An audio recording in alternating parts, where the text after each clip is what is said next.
Alice, and I work here at Cambridge University Press Bookshop.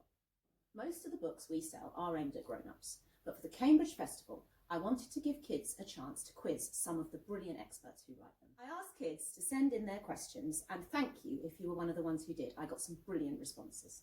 Then I put on my special interview jumper, jumped on Zoom, and asked them on your behalf. I had loads of fun doing these Q&As, probably because of all the cool questions I got to ask. There's a few little blips because we're all at the mercy of our internets.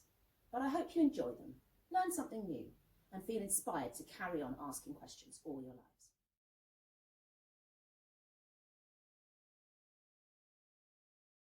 My name is Zaidi, and I'm a writer. I've been writing now for nearly 20 years. I started out as a journalist. I still sort of do a little bit of journalism. I do some writing for newspapers and magazines and websites. That is really the bulk of my work. But over the last 10 years, I've also been writing fiction and drama and making short films and documentaries and basically experimenting with different forms of writing. It's all mainly still writing. Even when I make films, the motivation is mainly just the writing and the storytelling itself. I write a little bit of poetry too, and a little bit of, I've experimented with a little bit of graphic writing, which is in the comic form, although I don't draw myself. I work with artists to write the comic. And so I do a lot of these different things, and sometimes something of the one thing goes into the other thing, like something of the journalism goes into the comics, and something of the drama gets into the fiction. I mix up a lot of these things. The last 2 books I've written, one has been a novel called Prelude to a Riot, and there is a memoir I've written called Bread, Cement, Cactus, a memoir of belonging and dislocation. And I also teach. Is the idea of home different around the world?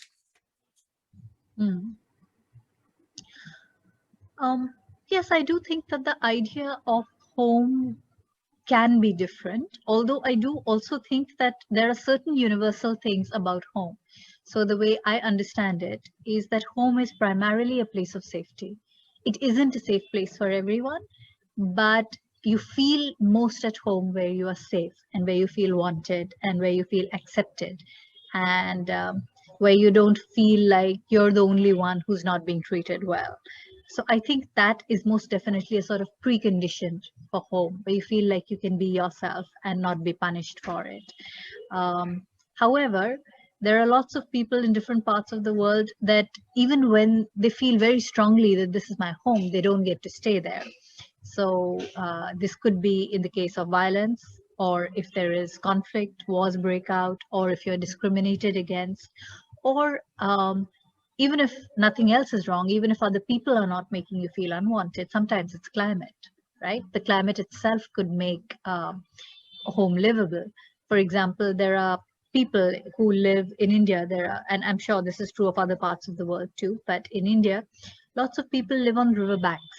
A lot of our sort of villages and our civilizations came up around riverbanks. But the problem is that sometimes rivers flood. So for many centuries, generations, there were people who would, every monsoon, when the rains came down and when the rivers would flood, would retreat to higher ground, but then they would return. They wouldn't completely abandon the riverbank. And this continues to this day. Now water levels are rising in various places. Entire islands become uninhabitable. So I think that depending on the situation, sometimes it's people who force you to change your ideas about where home is or isn't. And sometimes it's just the planet, the universe. Thank you. The next one then is home different for men, women and children? Yes, I think it is. In my book, one whole chapter is really about women's relationship to home. This has changed a lot in the West, I think.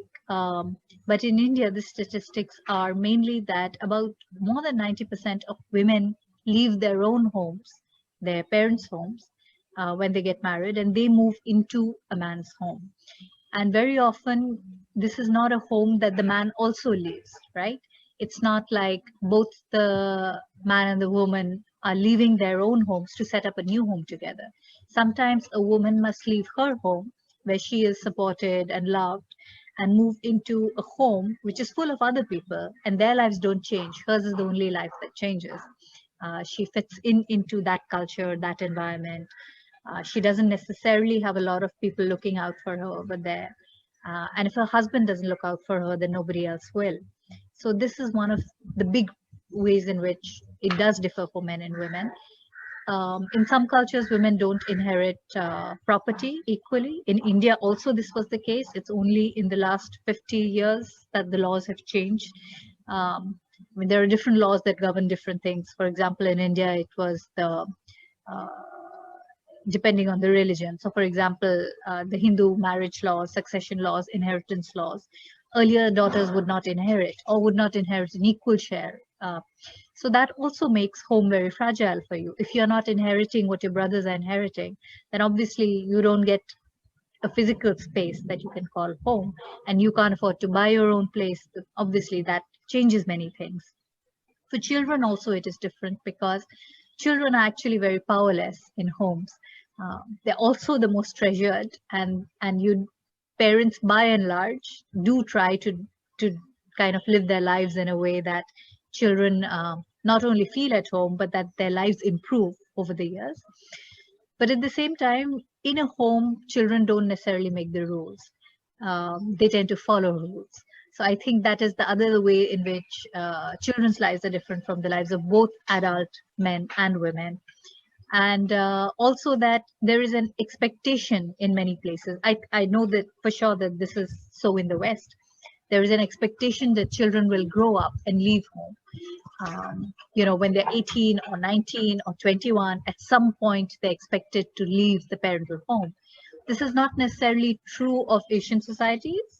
Certainly in India, parents don't necessarily want their children to leave. They want them to take responsibility for the home and take over its maintenance and things like that. So that is the other way. I mean, you don't get to call the shots in somebody else's home, even if it's your own parents. You don't necessarily get to control that. And two, you might be expected to leave. Where do you feel most at home? Where do I feel most at home? Well, it's complicated. I wrote a whole book because I was trying to figure the answer to this question. I don't think there is. I used to think that perhaps if I just find a place or buy a home in a city or try and put down roots somewhere, that I would have an answer to that question. Now I think that the answer cannot ever remain true for any one place. So I'm quite comfortable in many cities actually right now because I have different people in different cities, and I've lived in those cities, and I like those cities, and I like the history and the culture and everything that goes with it. But having said that, I'm also seeing that these things can change very quickly. So for example, just to give you a small example, I may find a really nice apartment and I may want to live there. But if all my neighbors and everybody else who owns apartments in that building decide that they don't want people like me there, well, then I can't call it a home. No matter how much I want to be there, I can't call it home. So I think my ideas have changed over the last few years. And I don't call any one place home. I call many places home. Or I just say this is home for now, or I feel at home for now here. I do feel quite strongly that I feel a sense of kinship with the land itself, especially the land where my grandfathers and great-grandfathers used to live. So I feel a certain kinship with the city of Lucknow, for example, even though I don't live there. I spend a lot of time there, and I like the idea of that city because of what it means emotionally. The memory of my grandparents, for example, is very strong, and I like the city for that reason. But I don't live there, so I don't know if I get to call that home. Okay, so possibly the answer to this one, but you may want to add something to it. Can you take home with you if you travel a lot?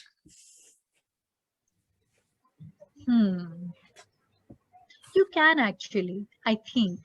Um, while I was researching the book, one interesting thing I came up with was this book, which is about, there were a lot of Indians who were taken as indentured laborers to various Caribbean islands and to work as plantation workers in Suriname, for example, or other places also.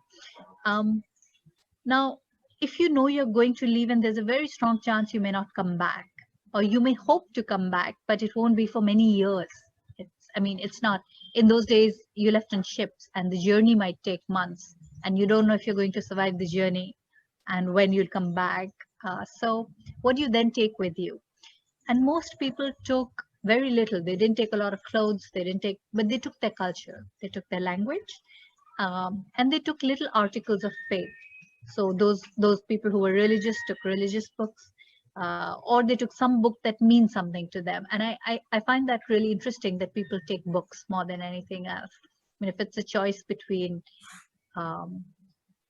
there's everything else that you can take, but there is knowledge that you carry in your own body, right? In your memory, the stories you have heard from your own families, those you carry with you wherever you go. So I think there is a strong sense in stories. There is a lot of home, and people really cling to stories for that reason.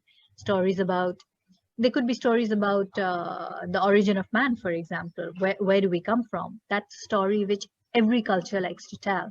And the story of where we come from, our family, our clan, where do we come from? Those are the stories people really hold on to.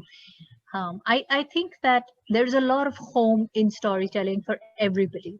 And then there is books especially which you consider an article of faith. So it could be the Quran, it could be the Bible, it could be the Gita for many people. It could be books of songs, hymns, verses.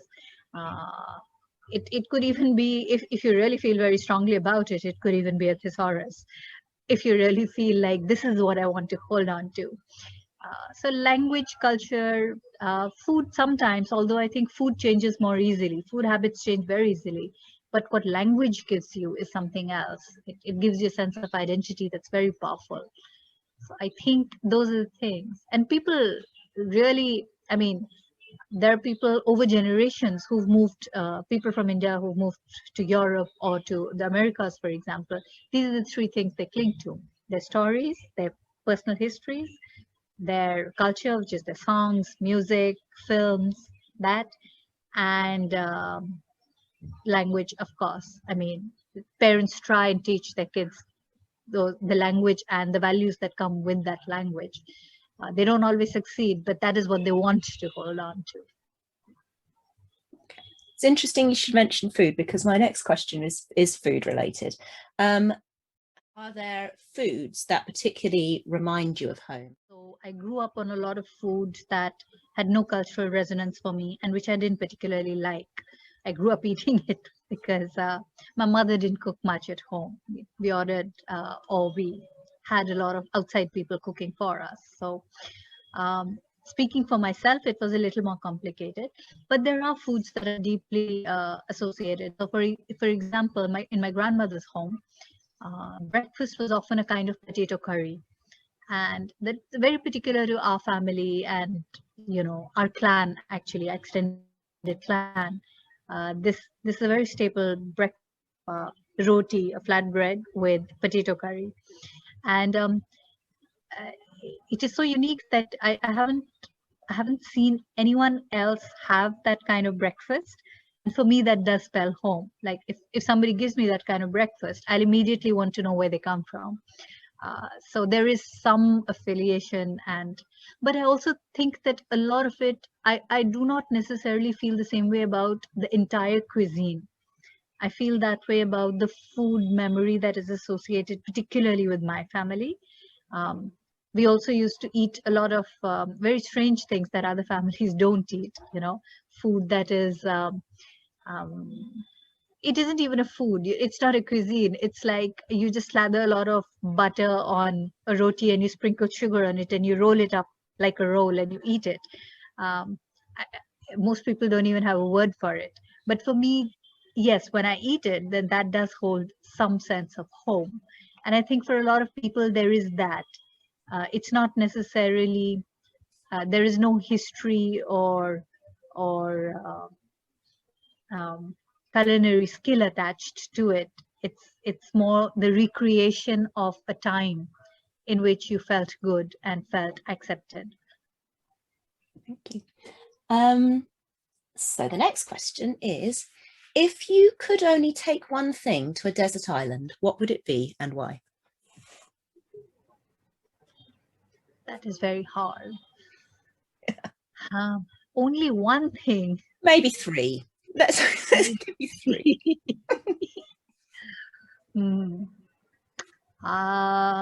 Pen and paper, for sure. A lot of pen and paper.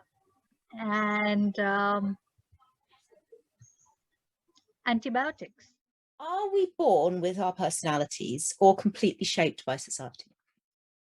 If you asked me a few years ago, I would have said that we are completely shaped by society. I do think that a lot of us is shaped by society, starting with, how we respond to adults, to what we eat, how we behave, how we've been trained to behave, what has been tolerated of us, and what we have seen other people tolerate in society. But I also think that a little of us is just inborn. So, for example, I have a little niece, not so little now, but she's still a child. And there's certain things about her personality that it was true even when she was very little, that when she was just a baby, she really did not like people not paying attention to her or doing other things while she's around, and which she cannot participate. And I've seen other babies who are not like that. And I think that this is perhaps something which is unique to her.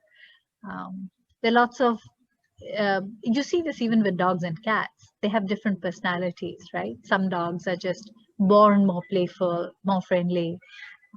Some are just naturally just a little bit more aggressive. And I think it's like that with people too.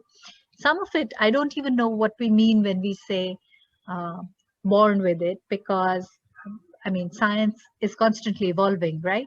We now know that, for example, anxiety is something that just pass on from mothers to children. We know that there is a certain genetic inheritance, and we don't know how much of us is shaped even when we are in the womb. So I don't know whether even that can be called being shaped by society ultimately. But I do think that by the time we are born, there are some things about us which are already us, and that this is not true. This is like each baby is not going to be the exact same baby, even if they're born at the same time and in the same place. Okay. So my next question then is, how different do you think you'd be if you had been born in another country?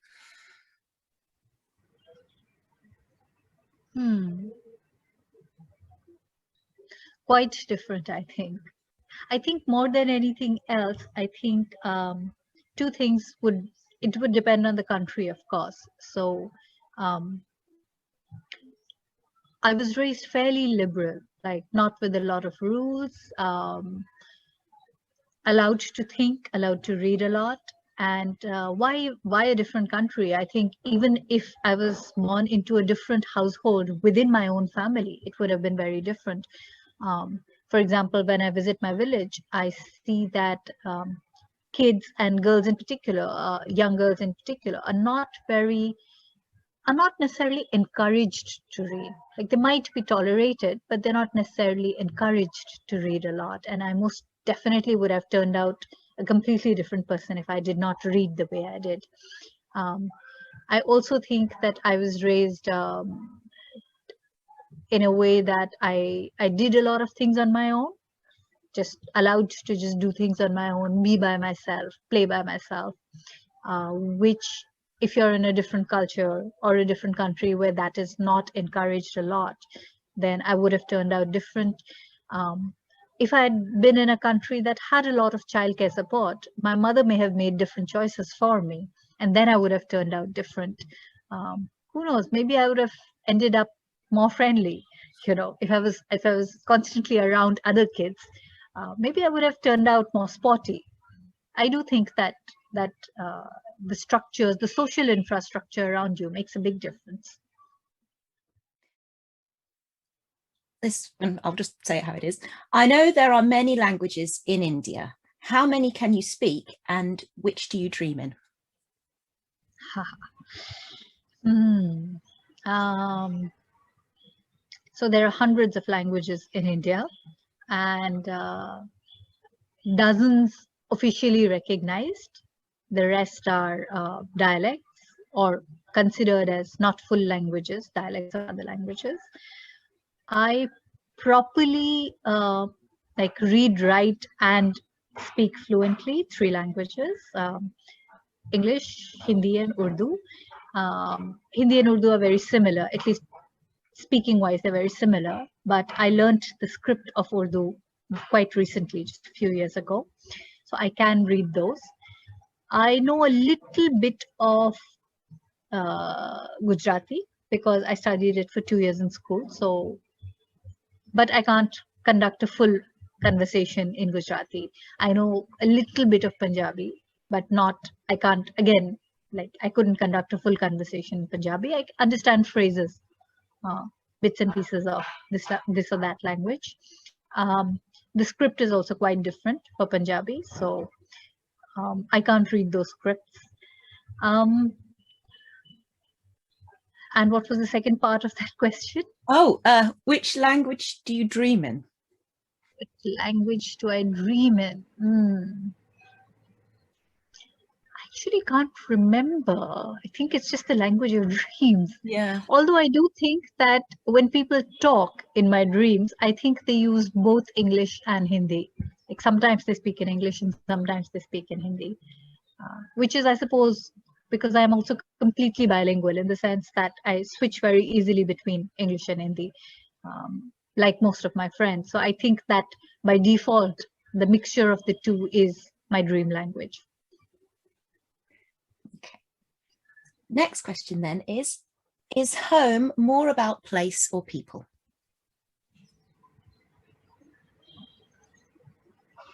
People, I think, people. You can adjust to places. I've lived in very different places. I grew up in a place that was so tiny. You didn't even have buses in that place. It was that tiny. You could walk everywhere you wanted in 15 minutes.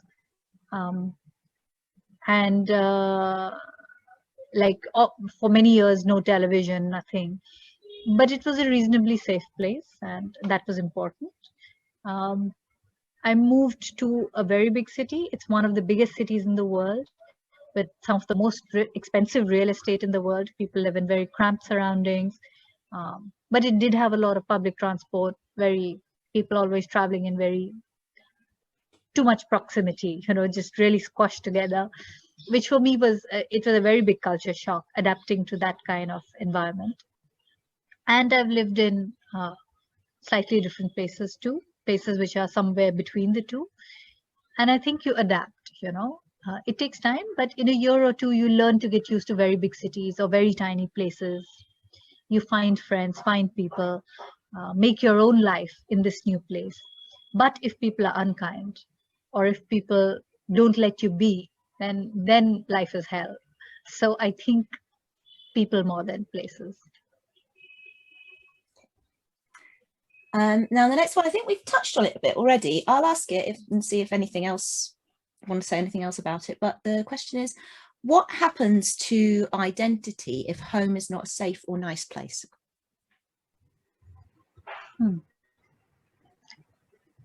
Well, two things happen, I think. One is that there is the personal identity, the deeply personal one. So there is me, my family, etc. So what I've inherited, my surname, my religion, my citizenship, these are things which are decided for you. You don't get to choose. So that is the social identity. Then there is my identity as who I am as an individual, which can be influenced by other people, but ultimately I make a choice, right? Especially as you're growing up, you're becoming your own person. You might have heard the phrase becoming your own person. So you're developing an individual identity. And I feel that when that is threatened, when you're not safe in your own home, so say if you are a person who does not like to work in a particular line of work and your parents force you to do that particular kind of work, or you just want a different lifestyle, and your community expects different things from you. um, One thing that happens is that you feel isolated within your own clan, within your own home, your family. You feel isolated. um, you might get depressed. You might kind of shrink within yourself and just stop communicating with others. Lots of kids do that. um, the other thing that can happen is that you break off ties with your social identity, where you just say, okay, I don't belong with these people, and you move into another group where you feel like I belong more here, and then you make that your social identity. um, it does affect you either way. If a home is not safe, it does affect you, even when you decide to make a break from from your past or from your erstwhile home. Even when you do that, some of the damage, I think, does remain in terms of um, your emotional health and your social self-concept that changes. What happens if we lose our home? Many things, depending on how you lose your home. So, for example, if you've lost your home in an earthquake, well, sometimes the government may help you to rebuild your home, and all will be well eventually. Um, if you lose your home in a riot and other people have set fire to your home, even if the government is willing to give you money by way of compensation, you're not going to want to live in the same place. Um, so the question is not so much losing home in that way. The question is how you lose your home, and to whom and to what forces you lose your home. If you lose your home to a force of nature, that's easier to forgive. Uh, because you don't always, nobody has any control over that. Or if somebody is responsible, then everybody's collectively responsible. But when communities fight or when families fight and you lose your home to that, then that is, it makes you feel unsafe beyond the immediate. You're not just unsafe for a week or a year. Then you constantly worry about who you can trust. So trust is harmed a lot along the way. Then you are forced to find a place where you feel safer. And that place might be a different city, it might even be a different country. Lots of people, that's how people become refugees, because they feel like I cannot live in this country and be safe anymore. It doesn't matter how many places I move, how many apartments I change. That the one thing that will not change is that somebody wishes to harm me, and I must therefore find a country which does not wish to harm me. So that's how it works usually. Okay. How do we know if we're in the right place for us? Well, I suppose one way to try and figure it out is, do you feel happy and at peace? Um, when somebody feels unhappy, that usually points to something being wrong. It may not be anybody's fault. People might still be very nice to you, very kind to you, want to do their best by you. But if you're unhappy, it usually points to something in your life that isn't right. Or if you feel that you don't quite fit in, it could be because you don't feel like you can tell the truth about yourself. It could be because other people mean well, but they always want you to change, to become a different person, and you don't want to. Or it could be because just geographically, some people are just city people. Some people are, uh, for example, I love being in the middle of trees and in clean places. And yet, ultimately, I feel like I'm more drawn to cities. Like, I like city life. Um, I need some kind of the sense of the urban. But some people really just like living in really quiet places with not too many people around, and then that's right for them because it makes them feel good, and they have a real connect with um, greenery or animals. So I guess if you're in the right place, then you feel a lot of the inner tension and friction just dissolve, whether it's with other people or whether it's geographically in that place. So if you can feel that happen, then you are in a good place. Okay. So the next one is, do you think people's relationship with home has been changed by lockdown?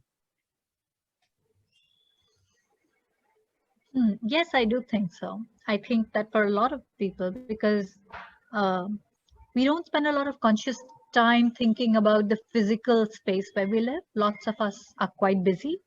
I used to work from home.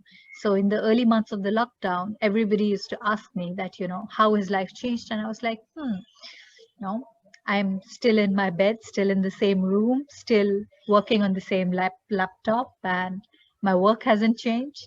So I didn't feel it so much at first, but I do think that you start to finally figure out, like, if your apartment is too small, um, then you begin to struggle. During the lockdown, you really struggle because if, for example, you want to exercise, how are you going to exercise? Is there room in that apartment to at least put a mat on the floor? Is there enough room to put a exercise cycle in, or a treadmill? Um, our apartment flooded during the lockdown because we live on the ground floor and the rains were really bad. So you had nowhere to go. You can't, in the middle of a lockdown, you're not allowed to leave your apartment. So what do you do if the apartment gets flooded? So these are things that it really made you think about what's a good living place, assuming that you do not have access to the exteriors. What kind of home should you make? How high should the shelves be? How low should the tables be? How much do you really need a room of your own? Do you need a writing room, a study room?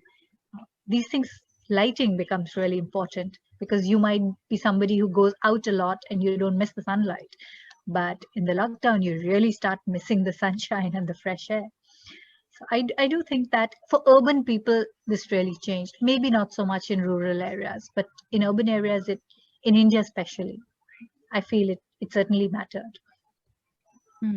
Yeah, it's interesting to think about as well, the sort of change in what the domestic space becomes. Like, for example, for children who are not going to school anymore and are doing school in the home, it kind of can change what they might, think about what the home means now. Absolutely, because the home then also becomes office, it also becomes school, it also becomes playroom. And how many people are sharing that space? Can you have two kids in the same room having two classes of different years, or maybe even in different languages? How does that work? It doesn't work. It's very difficult.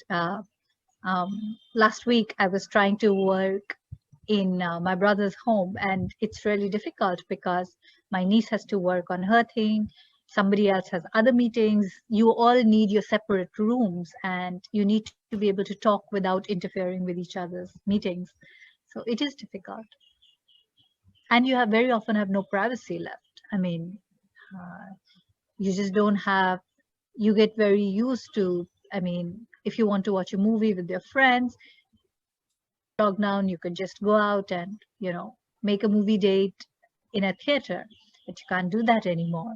Now you need to actually think about your family being around and whether you're excluding them, including them, should you exclude them? Those questions become very important. Okay, so this is my last question now. It is, has social media, the internet, and easy communication changed the idea of home?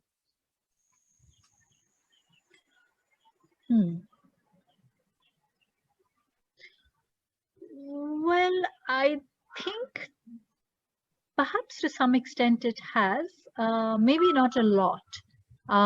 Because I think that what the internet is basically, I grew up without the internet, um, and I remember very vividly what it was like without the internet. So we did not have access to a lot of information. We didn't have access to a lot of imagery. We were very dependent on access to books and libraries and things. Um, and we always needed to go out if we needed things. So if you want to watch a movie, you had to go out. If you needed to access any kind of information that you don't have at home, you had to go out to do it. But what the internet is it's just a much more intense version of everything else in real life. So initially there was a lot of feeling of euphoria and change. When the internet came, you could talk to people for free all over the world, and you felt for a while as if you can make friends, develop relationships, without the burden of doing it in real life and in person. But my experience is that your actual feelings don't change, your values don't change. So the struggles that you have in real life, or you used to have before the social media, before the internet, the arguments you got into with other people are the same arguments that you get into. It's just that you argue on the internet now. You still look for people, a group to belong to. It could be joining a Facebook page, or it could just be, meeting a community online. And you used to do that before too. You used to join a book club, or you used to go up on a travelers group and things like that. So I do think that the internet is basically, it's just humanity on steroids. I feel, and with much less. In some ways, people say that the internet allows you anonymity, but I also think that in many ways it strips you of a true anonymity. Because when you get onto the internet, you are forced to deal with people without actually taking into consideration who they really are, right? You just see a name or a face and you make up your mind about that.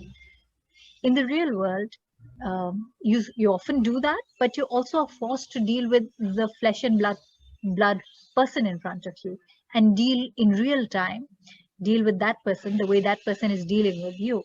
So in some ways, you have the option of being more guarded and at the same time more revelatory in real life. And I think online, you don't always have that option. People always either taking information away about you that you have no control over, or they're exposing you to information that you didn't necessarily go looking for at all. So I think that it cannot be an authentic alternative home. It could be that you will find spaces on the internet that feel home-like, but those spaces would be spaces that you would anyway have found with or without the internet. Well, that's that's my last question. Thank you for answering everything so fully. It's been really lovely to talk to you. It's very interesting stuff and loads to think about, I think.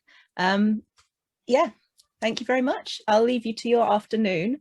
Thank you so much, Alice. I enjoyed the conversation. Good, I'm glad. Thank you. Bye.